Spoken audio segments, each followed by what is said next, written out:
Okay, sorry for all that noise in the background. And I'm going to bring up the shared screen.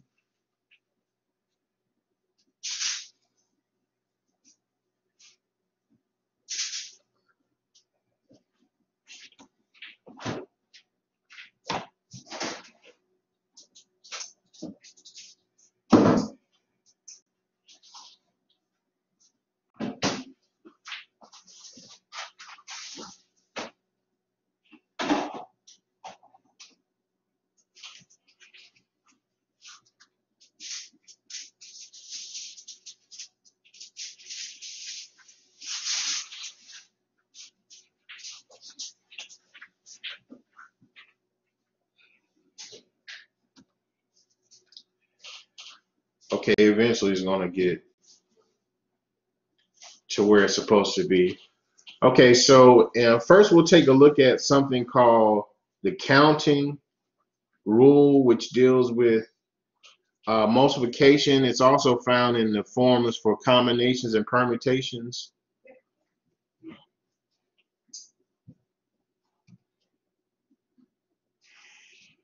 Okay, so in this session, we'll take a look at some formulas that deals with different methods on counting the number of possible outcomes in certain situations.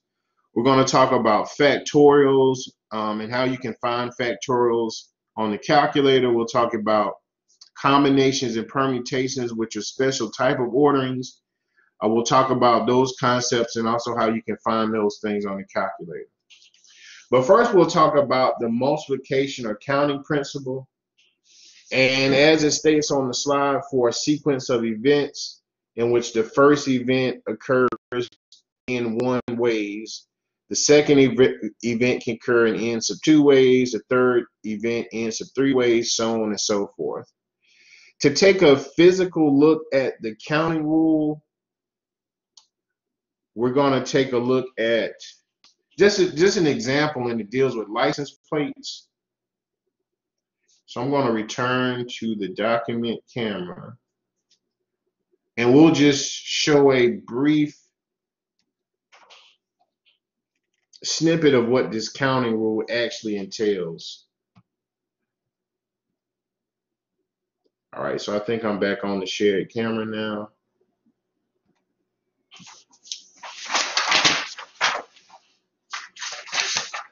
All right, so here is what's called the counting rule.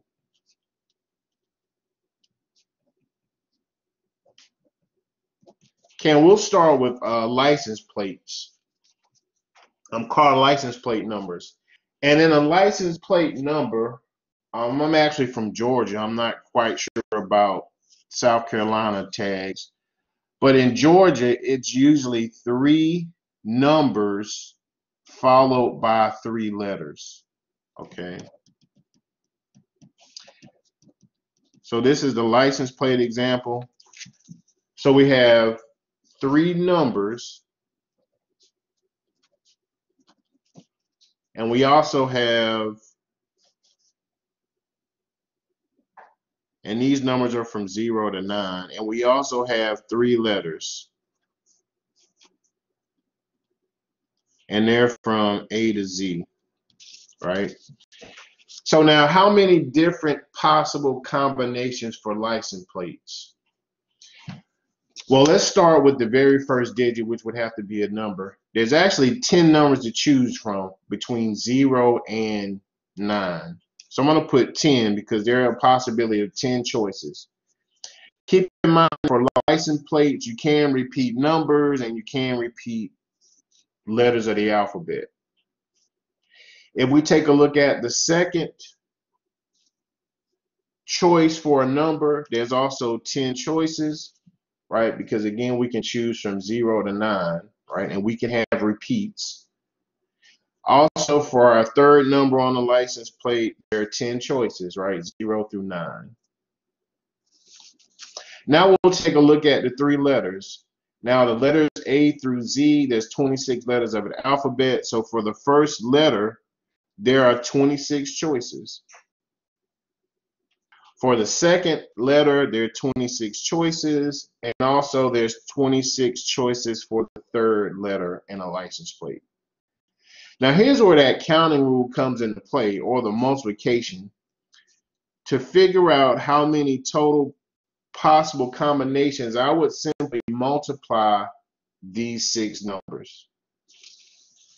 So this would be equal to 10 to the 3rd power times 26 to the 3rd power. I'm just sort of writing this out in an exponential form. And if we use our calculator, so while I retrieve mine, you may want to get yours, and we're going to find out this product.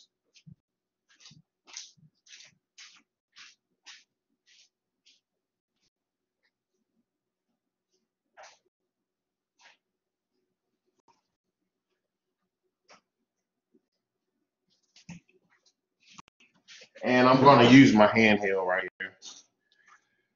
So we have 10 times 10 times 10 times 26 times 26 times 26. All right, so there are, that looks like 17,576,000 possible license plate numbers. Okay. So this is called the counting principle, right? I simply laid out the 6 characters for a license plate. The first 3 characters are numbers. The last 3 characters are letters of the alphabet. We put in each space the total number of possibilities, multiplied all those things together, and we got our total, 1,756. Excuse me, 175,760. That looks like 17 million. So let me write that out a little bit better.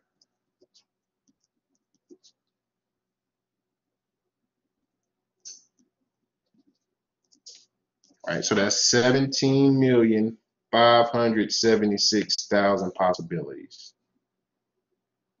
Okay. All right, so I'm going to go back to the shared screen.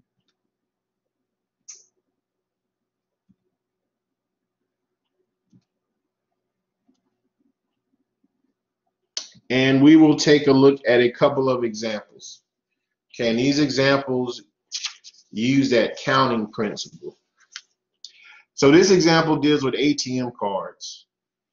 A thief steals an ATM card and must randomly guess the correct 4-digit PIN code from a 10 keypad. Now notice for this example it says a 10 keypad, and a 10 keypad would actually consist of the numbers from 0 through 9, which is actually 10 numbers. You want to read this problem carefully because you may have a 4-digit keypad. All right, so the possibilities of choosing 4 correct digits, there would only be 4 choices for each number. Okay, but for this example, we're using a 10 keypad. And it says that repetition of the digits is allowed. What is the probability of a correct guess on the first try? So first we'll figure out the number of possible codes, and then we'll figure out the probability to correctly guess the code on the very first try.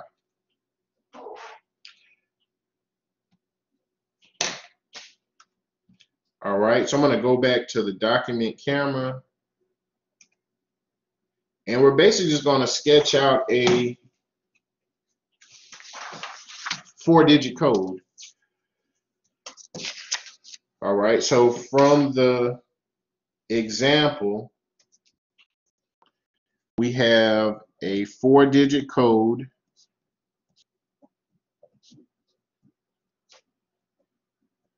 from a 10 keypad. All right, and we want to list out the number of possible codes. All right, so first of all, we have, it's a 4-digit code. So we have our first number, our second number, our third number, and our fourth number. So remember, the numbers can repeat. So we're dealing with a 10 keypad, so we have a choice of 10 numbers, 0 through 9. So for my first number choice, there are 10 options. For my second number choice, again, since we can have repeats, there are 10 options. For my third number in my debit card code, there are other 10 numbers to choose from, as well as the fourth. All right, so if we multiply all of these things together, we should get 10,000. So there are a total of 10,000 possible codes to choose from. All right. So now we'll talk about probability. And the second part of the problem wants to know, what's the probability of correctly guessing the 4-digit code on the first try? All right. So what we just found are all the possible codes. So again, from our definition of a probability, probability is the number of favorable outcomes over the number of total possibilities. Okay. So now we figured out the total number of possibilities in a 4-digit code from a 10 keypad. There are a total of 10,000 possibilities. Now, in order to make this a probability, what's the favorable number of outcomes? Well, there's only one correct code. So this would be our probability, 1 divided by 10,000. All right, so 1 divided by 10,000 would be the probability of correctly guessing the code on the first try. Okay, so here again, the first thing we did was we used the counting rule to determine the total number of possibilities from a 10 keypad. We got 10,000. There's only one correct code or one favorable outcome. So we set that up as a probability, 1 divided by 10,000.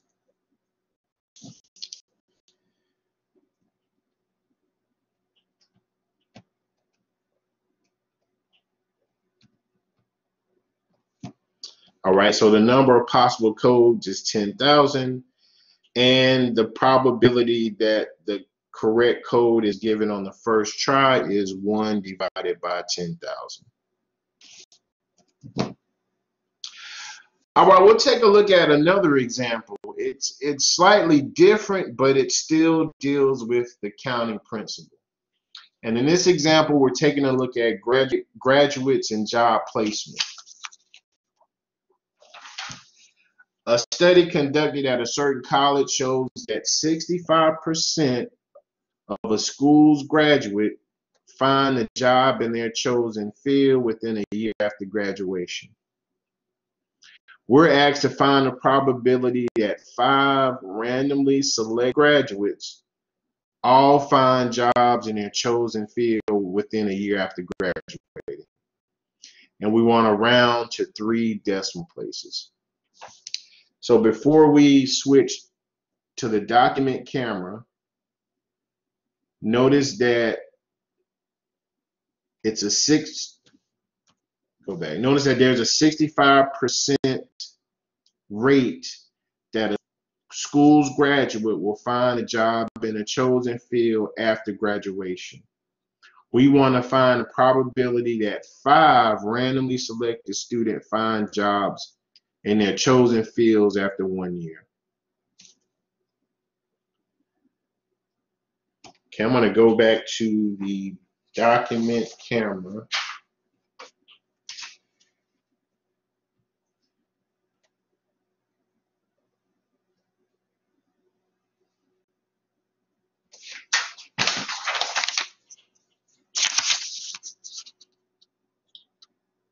Okay, so the first thing we want to keep in mind is that we are randomly selecting 5 graduates. So I'm going to rough sketch out 1, 2, 3, 4, 5 graduates. The probability that a graduate finds a job within the first year after graduating is 65%.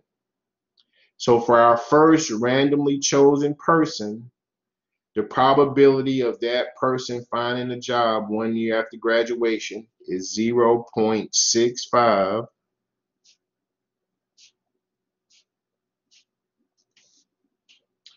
Right?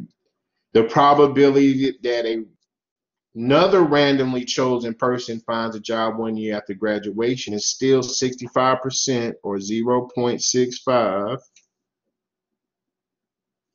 The probability that the third person finds a job after 1 year is 0.65, as well as for the fourth and the fifth.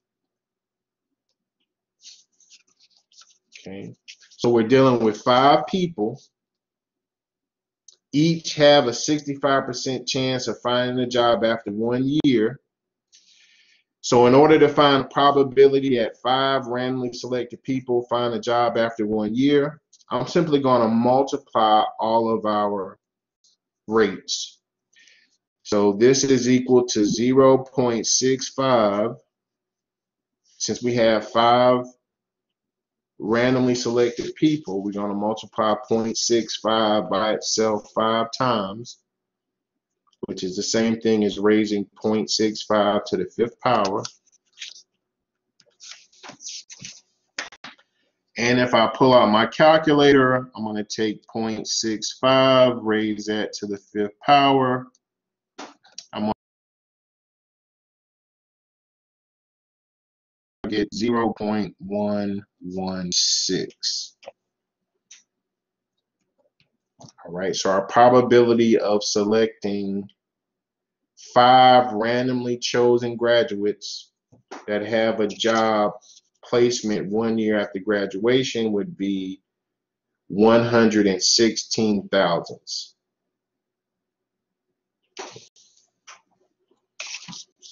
All right, any questions about this example? All right, we've taken a look at a couple of examples using the counting rule. All right, the first one was the license plates, right, which is a combination of letters and numbers. We've taken a look at the keypad example, and now we're taking another look at the use of the counting principle, in this case using randomly selected individuals, okay, or in this case randomly selected college students. Okay, now we're going to build upon this counting principle, and we're going to talk about factorials, combinations, and permutations. Okay, so I'm going to go back to our shared screen.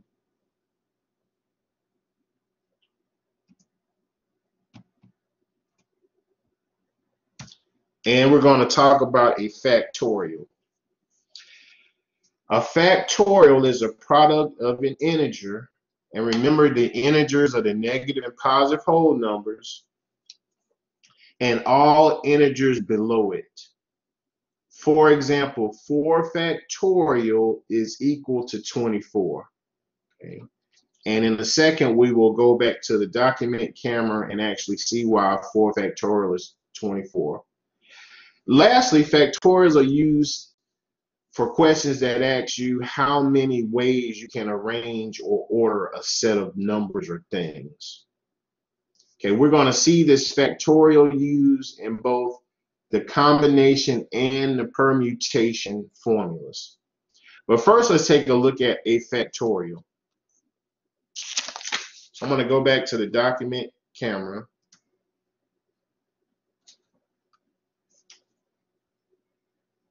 And we're going to take a look at factorials.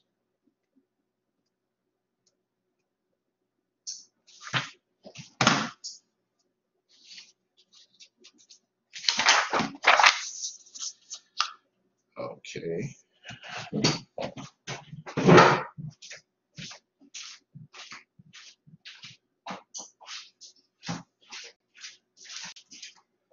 Okay, so here's a factorial, and a factorial is this exclamation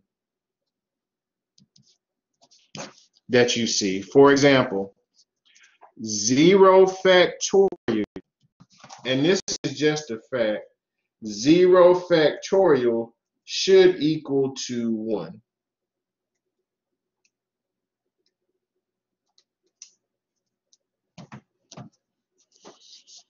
One factorial also equals 1.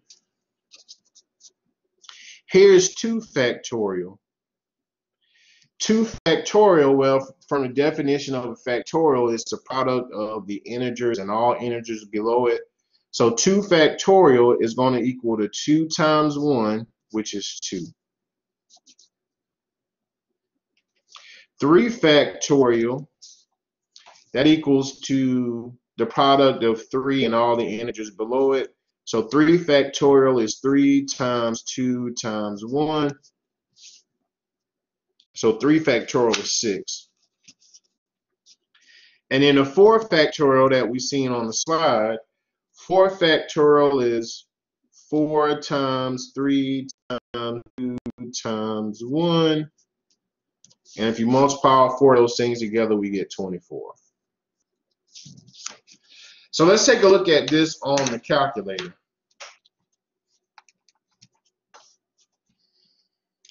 Okay, in order to, let's just verify that 0 factorial is 1. I'm going to put in, first of all, I'm at my home screen. I'm going to put in 0. And in order to find the factorial, I'm going to hit math. I want to scroll over to probability, PBR. And factorial is that 4th option. So I have 0 factorial. And 0 factorial is equal to 1. Okay, that's just a fact. I can put in 4 factorial. So again, I'm going back into math. I want to scroll probability. Right, my 4th option is the factorial, and we get 24. All right. So now just another little caveat on this factorial thing. Let's just say we have 5, or I will say 4 balls. We have 4 balls. We have a red ball. We have a blue ball. We have a pink ball. And we have a black ball. Okay. And I want to know what's the number of ways that I can actually order these 4 balls. So notice that once you pick a ball, you can't actually put it back. So this is what's called without replacement. All right. So we have 4 balls. So I'm going to list this out in that counting principal factor, right? I'm going to list this out by using that counting principle, right? We have 4 balls. For the first choice of balls, there are actually 4 choices, right? Red, blue, pink, or black. So that's 4. For my second choice of ball, I no longer have 4 balls because I've taken one away. There's 3 choices. For my third ball, there's only 2 balls to choose from. And then lastly, I only have 1 ball in my last ball. So if we multiply 4 times 3 times 2 times 1, that's equal to 24, which is also the same thing as 4 factorial. So notice this was a little bit different than the license plate thing we talked about because we were able to choose the same number twice. Okay, here I'm given 4 balls And once I choose a ball, I'm not replacing that ball. So when you use this factorial concept, is used without replacement.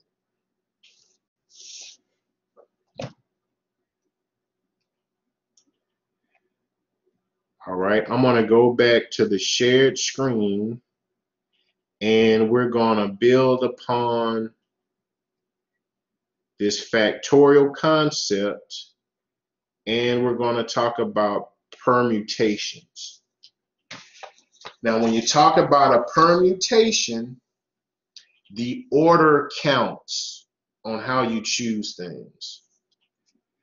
In a nutshell, a permutation is a way in which a set of numbers or things can be arranged or ordered, okay, much so like the factorial. However, different sequences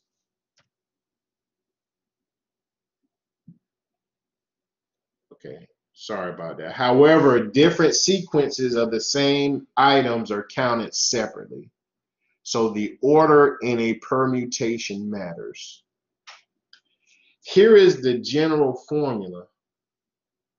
It says when n different items are available and r of them are selected without replacement, the number of different permutations is given by this formula, NPR, where n would be the total number of items you're choosing from. P is your permutation, right? And the permutation, it depends upon if the order counts or not. And R would be the number you're choosing from a given total. Okay, so that's equal to n factorial divided by n minus r quantity factorial. All right, so I'm going to go back to the document camera and we'll take a look at a permutation.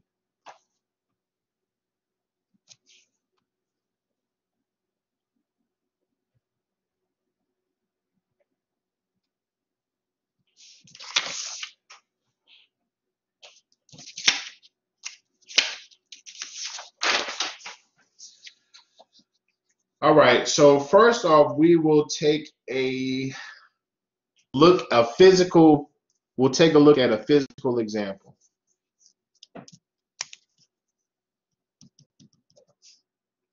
So we have 3 permutate 2.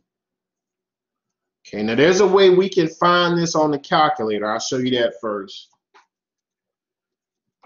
All right, so here we have 3 items in total, and we want the different number of orderings if we choose 2 at a time, and the order counts for this permutation. All right, so I have my calculator. I'm going to turn this back on. Right, I'm just going to clear out my home screen, and I'm going to put in the total number of elements, which is 3. In order to find the permutation function, I want to go within math. I want to scroll over to probability and notice that the second choice is the permutation. And I want to hit 2. All right, and we get 6. So 3 permutate 2 is equal to 6. All right, so that's how you would do it on the calculator, right? You would put in your total number of elements, in this case is 3. You would find your permutation. You would put in the number of things you're selecting, which is 2, and you get 6. Now we'll take a look at a physical example of this 3 permutate 2. So I'm going to have 3 things. We have an A, we have a B, and we have a C.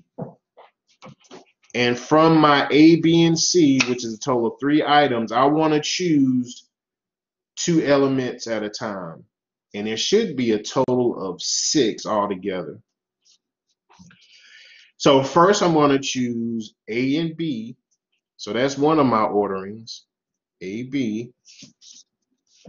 My next ordering, I'm going to choose AC. For my next ordering, I'm going to choose BA.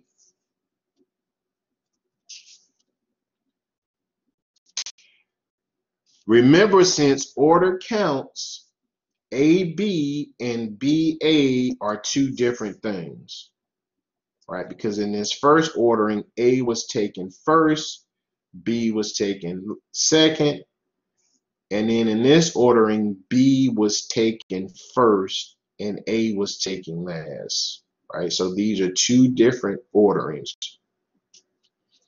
All right, so I chose BA. Now I'm going to choose BC. So that gives us 4 choices. Now I'm going to choose CA. Remember, since ordering counts, CA is different from AC because the ordering is different. And then lastly, I'm going to choose CB. Remember that CB and BC are two different orderings. So notice we have a total of 6 orderings. 1, 2, 3, 4, 5, 6. All right, they're all different. And we have 6 possibilities. Okay, so this is a physical example of what a permutation is. And in any permutation, the order counts.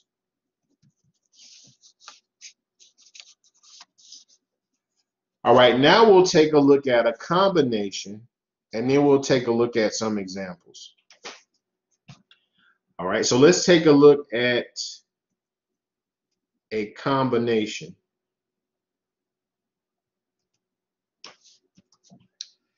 So in a combination, the order does not count. And a combination such as a permutation is just an arrangements of items in different sequences, and the ordering does not count. All right, so here's the formula. So N choose R, or N combinate R. Here again, N would be the total number of items. R would be the number of items you're choosing. That's equal to N factorial divided by the quantity N minus R factorial times R factorial. Now, since we're using the calculator, we never quite actually use these physical formulas, right? But you have all the information to use them, right? You would substitute in N in the formula, you would substitute in R in the formula, and we know how to calculate factorials. All right, so let's take a look at combinations. Okay, we'll take a look at how to find combinations on the calculator, and we'll also take a look at a physical example of a combination.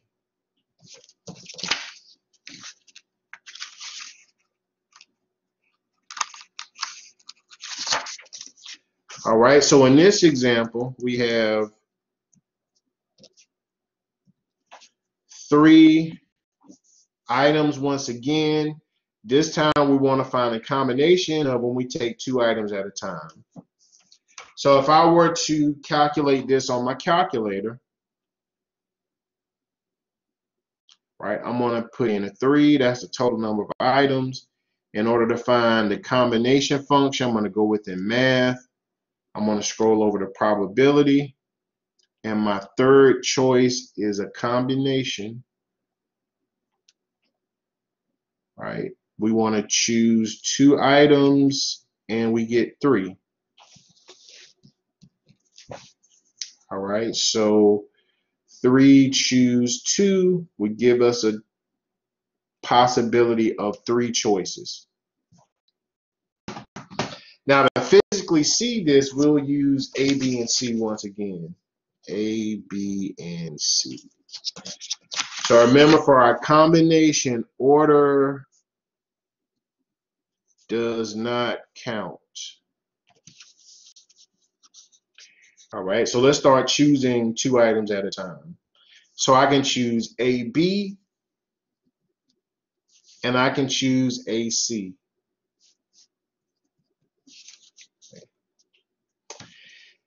Now, based upon what we did as far as a permutation is concerned, we would choose BA, but keep in mind the order does not count, so AB and BA would be the same ordering in a combination. I could choose BC, because I don't quite have BC listed. And then if I look at everything else, I could choose CA, but keep in mind that CA and AC are exactly the same. I could choose CB, but keep in mind that CB and BC are exactly the same.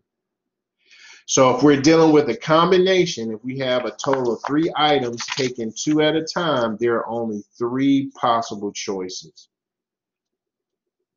because the ordering does not count in a combination. Right? So that's the major difference between a permutation and a combination. The ordering counts for a permutation, but the ordering does not count for a combination. All right, so let's take a look at a couple of examples.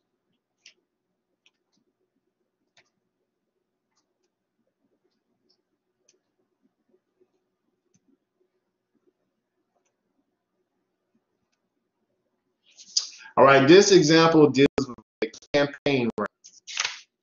And it says a presidential candidate plans to begin their campaign by visiting the capitals in 3 and 43 states.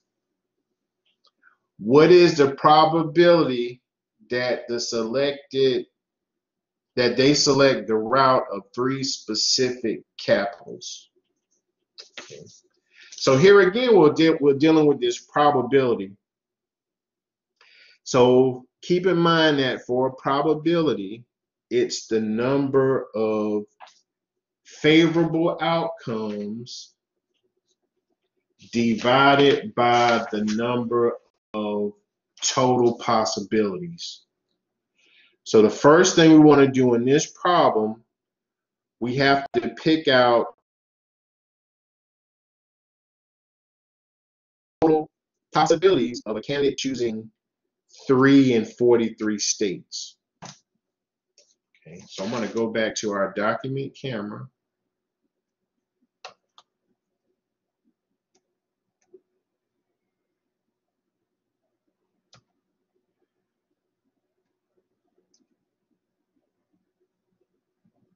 Okay, so we're back at the document camera. And the first thing we're going to do is we're going to figure out the total number of possible routes that can be taken. So the first thing we want to do is figure out the total number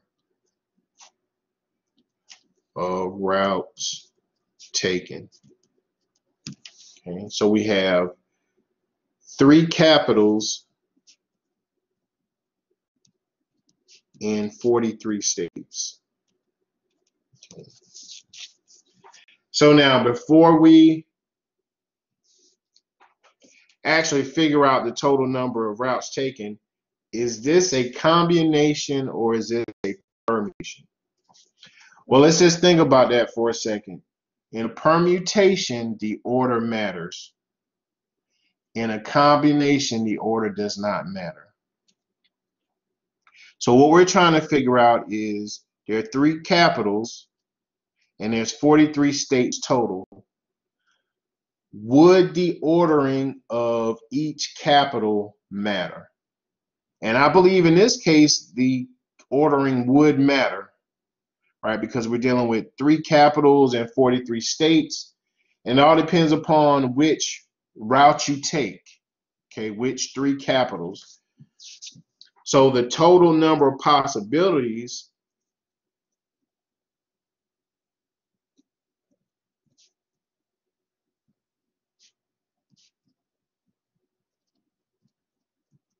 would be 43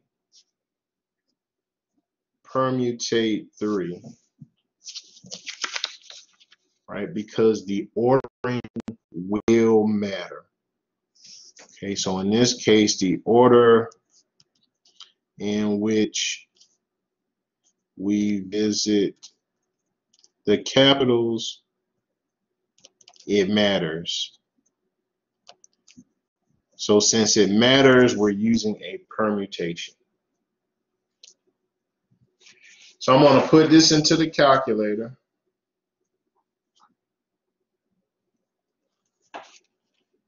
We have 43 states total. I'm going to go back into probability for permutate, and we're choosing 3. So we have 74,046 different possibilities. Okay. So here's the second thing. Let's find the probability.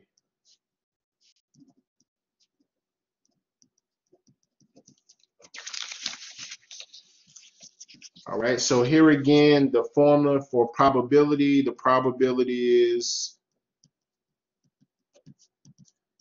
the number of favorable outcomes divided by the number of possible outcomes.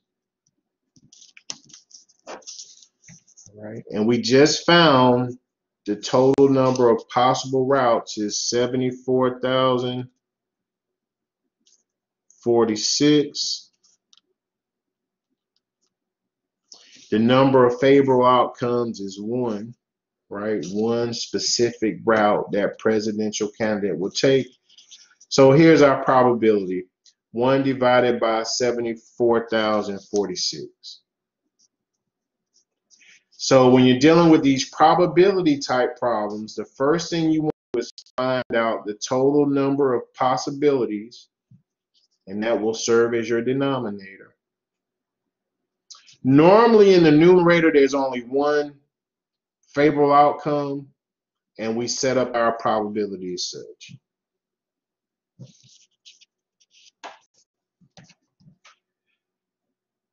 Okay, we'll go back to the shared screen.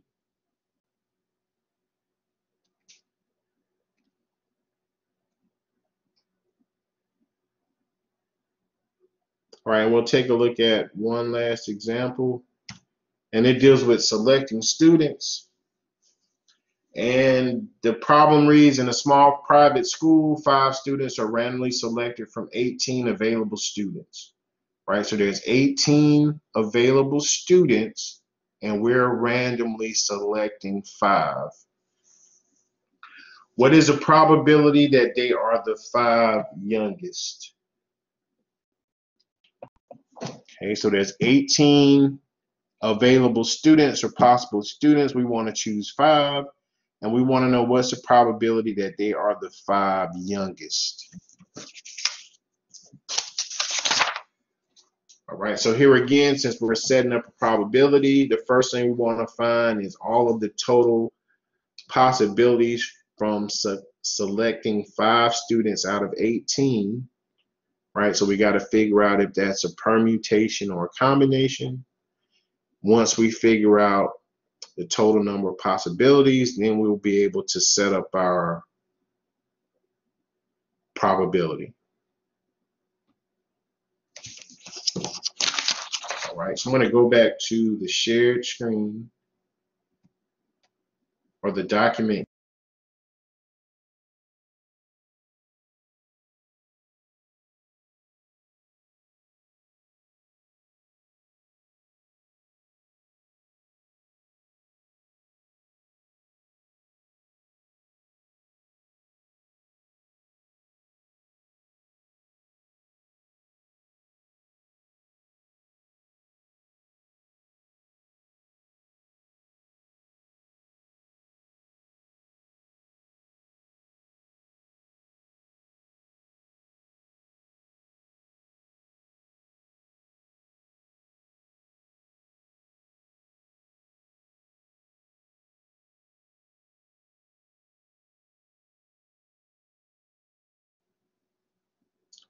Okay, sorry about that. I got cut off for a second.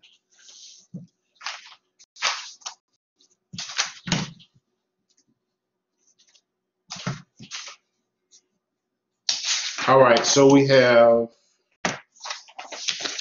the first thing we want to do is figure out, find the total number of possibilities of choosing 5 students from 18. So first off, we have to determine, is this a combination or a permutation? Well, in that problem, it reads that what is the probability that the 5 students we choose are the youngest? So then we have to ask ourselves, does order matter? In this case, the ordering would not matter. Now, the ordering, I guess it would matter if you're choosing the 5 youngest students in order, like from the youngest to the oldest, right? There's only one specific way you can do that, right? So the ordering will matter. In this example, we'll just ask for the 5 youngest students. So to find the total number of possibilities of selecting 5 students from 18, we would simply use a combination, right? 18 choose 5, right? Because the ordering does not matter. They simply want the possibility of finding the 5 youngest, right? So if I use my calculator and we're going to calculate up 18 choose 5, we get 8,568 different possibilities. All right, now we're going to set up our probability.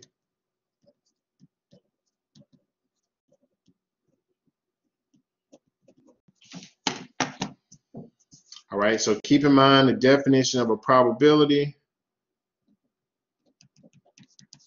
is the number of favorable outcomes over the number of possible outcomes.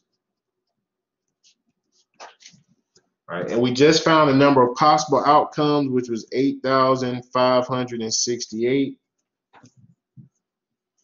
To find the number of favorable outcomes, there's only one way to choose the 5 youngest.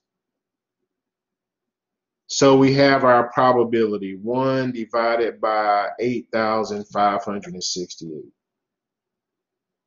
Right, so when you're setting up these type of probabilities, the first thing you want to do is figure out the total number of possible outcomes. So you want to ask yourself, does the order matter or not? If the order matters, you want to use the permutation.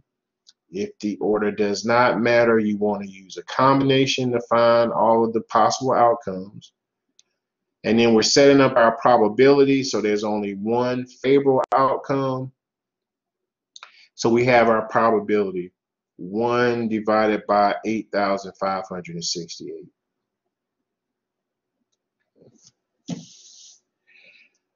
There's also one more problem I want to take a look at, and it's actually in the homework set. Okay. Well, all the problems I went through in this section, they've been homework problems. But this is a problem that deals with orderings. I believe it is number. Okay, give me 1 second. I'm going to go to the shared screen.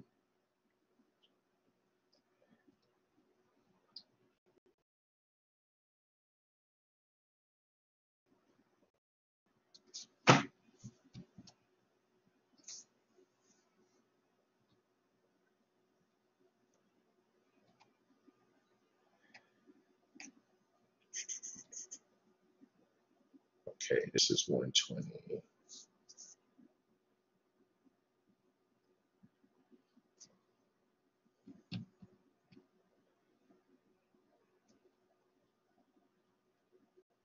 Okay, and it's in chapter 4.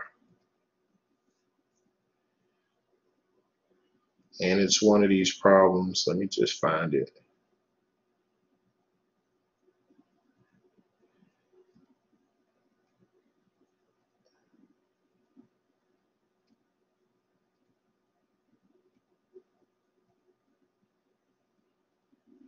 Okay, we talked about those.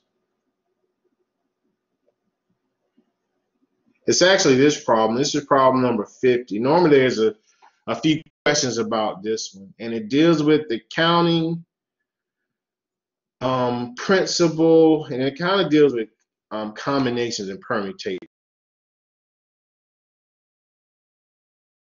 What classic counting problem is to determine the number of ways that the letters of, in this case, broccoli can be arranged.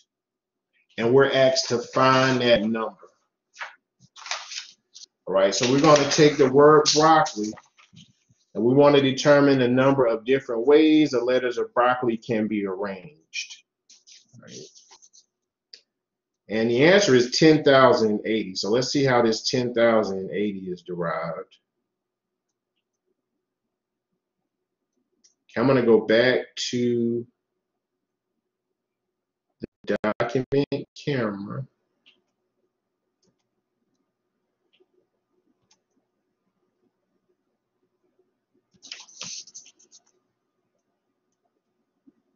All right, I'm back at the document camera, and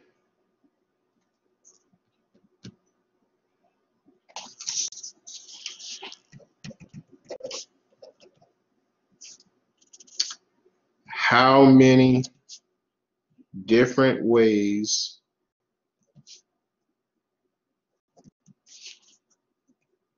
the letters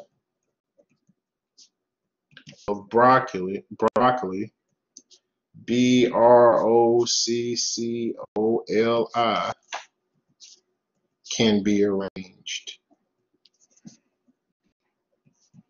Okay.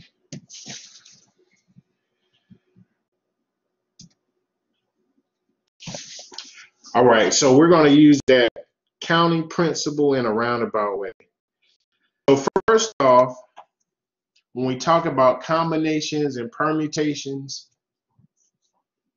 for each one of those formulas, the numerator was some type of factorial. Okay. So if I look at the word broccoli, 1, 2, 3, 4, 5, 6, 7, 8, there's actually 8 letters, right? 1, 2, 3, 4, 5, 6, 7, 8. So in my numerator, I'm going to have 8 factorial. And this is the reason why I have 8 factorial, is because in broccoli we have 8 characters, right? 8 letters. For my very first choice, I have 8 letters to choose from, right? So I have an 8.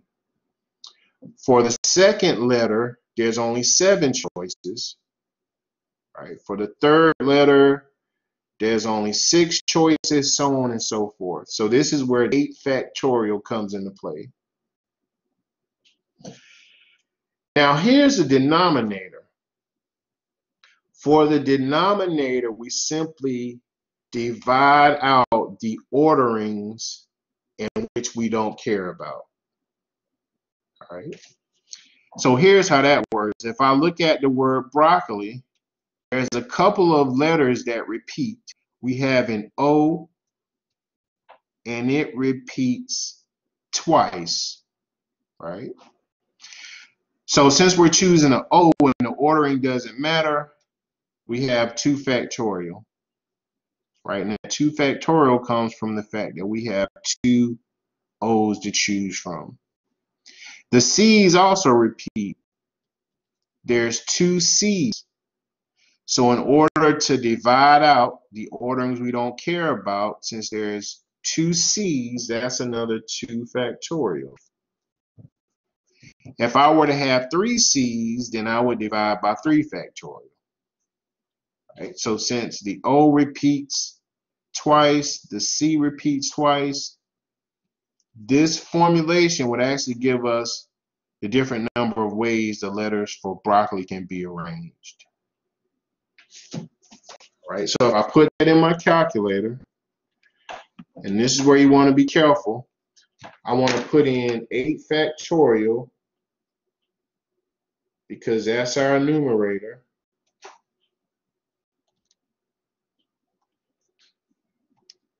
I want to divide that by 2 factorial times 2 factorial.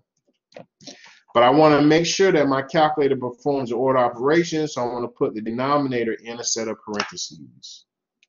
So that's 2 factorial times another 2 factorial, and we get the 10,080. Right, so there's 10,080 ways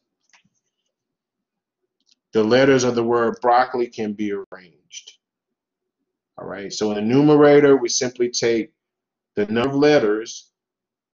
In this case is 8, so we have 8 factorial in the numerator. And in the denominator, we simply divide out the orderings which we don't care about. So the O repeat twice, so we have 2 factorial. The C's repeat twice, so that's another 2 factorial. If there were any other letters to repeat, we would divide those orderings out in the denominator.